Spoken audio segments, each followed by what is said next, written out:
If you look at the advent of travel baseball and showcases over the last 20 years, we definitely see a parallel with arm injuries and surgeries, and there's been a big push in the last 10 years to try to get the information out to the parents about how much pitch counts should they follow, what kind of rest should they have, how much time off after a season, and we wanted to know if parents really understood that. So we created a questionnaire that was targeting practice habits for the athletes, their throwing habits, and then some demographics on what the caregivers for these athletes might be. We distributed that out to different caregivers through physician offices, at player fields, at practices. What we found was that there was actually an alarming amount of caregivers who had, one, no knowledge that these guidelines even existed, and two, if they did, they weren't sure what the guidelines were or how to really follow them.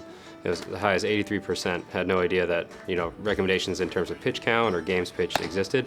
And then of those that did have some awareness or knew that guidelines were out there, weren't sure how many pitches their child should be throwing, how much rest is adequate for their youth baseball player to get in between games to prevent these overuse injuries. As far as the age groups that are most susceptible, we're starting to see that in the 12 to 14-year-old range, and that's probably because they're the ones that are playing in multiple different leagues. They may play on their middle school team during the week and then play on a travel ball team on the weekend. I think at least what we were able to do was shed some light on the fact that this is still a problem, an ongoing problem that we really need a solution for. The biggest risk factor for arm injuries in young throwers is volume. It's really important that somebody is watching that closely to minimize the risk of injury.